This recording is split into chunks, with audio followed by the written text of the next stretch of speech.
শিশু কিশোরদের সমবেত কণ্ঠে এই গান আজও দর্শক কানে বাজে। দীর্ঘ বিরতির পর নতুন কুড়ির এই যাত্রায় উচ্ছ্বসিত শিক্ষার্থী, অভিভাবক ও শিল্পপ্রাণ।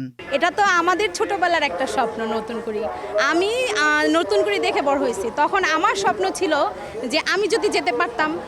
ওই শখ থেকে আজকে নিজের মেয়েকে নিয়ে আসা। প্রথমবারে আমি নতুন কুড়িতে অংশগ্রহণ করেছি। অনেক অনেক ভালো লাগছে। আমার অনেক দিনের ইচ্ছা ছিল যে আমি এখানে আসব। আমি ক শাখায় আমি 3টা দিয়ে স্কার্ট পেয়েছি। নতুন কুড়ির অডিশন ঘিরে বিটিভি প্রাঙ্গণে যেন প্রাণ ফিরেছে। বাহারি সাজ পোশাকে কচিকাচার দল মাতিয়ে রেখেছে পুরো অঙ্গন। নতুন কুড়ি থেকে উঠে আসা শিল্পীরা সবিজ অঙ্গনে রেখেছেন প্রতিভার স্বাক্ষর। তোমাকে পাওয়ার জন্যে হে স্বাধীনতা, তোমাকে পাওয়ার জন্যে আর কতবার ভাসতে হবে রক্তগঙ্গায়, আর কতবার দেখতে হবে খান্ডব দাহন। অ্যানুয়ালের রেজাল্ট হাতে বাড়ি ফিরল ছেলে। মা বলল কোন পেপারে কত নাম্বার পেলে? ত্রিভুবনের প্রিয় মুহাম্মদ এলো রে দুনিয়া। আমি যদি দুষ্টুমি করে চাপার গাছে চাপা হয়ে ফুটি। দীর্ঘ 20 বছর পর নতুন করে এই আয়োজন ফিরে আসায় সম্ভাবনা দেখছেন বিচারকরাও।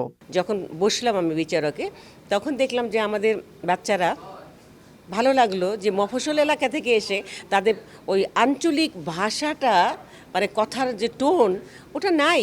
আমি সম্ভাবনা দেখতে পাচ্ছি আমাদের বাচ্চাদের মধ্যে। একটা কম্পিটিশনের কারণে যে ওরা আবার নতুন করে চর্চা শুরু করেছে, এটা আমার কাছে খুব ভালো লাগছে।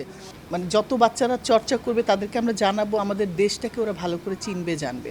নতুন কুড়ি সে তার প্রতিভাকে কতটুকু বিকশিত করতে পারবে, এই পরিমাপটা আমি মনে করি যে আমাদের মতো যারা এখন পরিণত, তারা সেটা একটু দেখভাল করতে পারে, একটু তাদেরকে উপদেশ দিতে পারে, সাহস দিতে পারে। সেই কাজটি এখন আমি মনে করি আমাদের করা উচিত। বর্তমানে চলছে বিভাগীয় পর্যায়ের অডিশন। আগামী নভেম্বরে বসবে ফাইনালের আসর।